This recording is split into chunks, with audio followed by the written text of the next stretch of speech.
1 week later, the scale of the disaster remains almost incomprehensible. Indonesia's president has been to Palu more than once, where much of the community was utterly destroyed.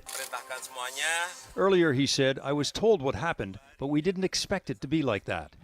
Everyone, it seems, was caught by surprise, even the experts. A quake that moved the earth so much, in places it was almost like liquid. Indonesia has a history of volcanoes, earthquakes, and tsunamis. But such an ocean surge in this geologic zone in a narrow channel wasn't thought possible. Witnesses couldn't believe what they were seeing. This type of disaster normally happens where one of the Earth's tectonic plates offshore pushes under another plate, setting off the tsunami, as happened last year off Mexico.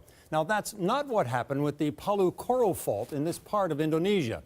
Here, the two plates in geologic time were sliding beside each other. So when they moved suddenly, a tsunami was not anticipated.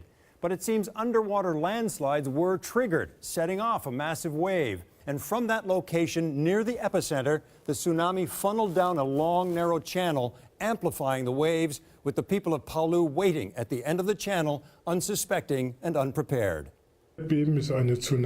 Scientists say they triggered early warnings, but the local communications were inadequate.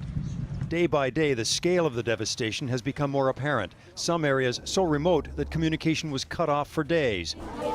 There is a second, silent wave that comes after such disasters for those who survive, the threat of disease. Mothers with children with diarrhea, for example.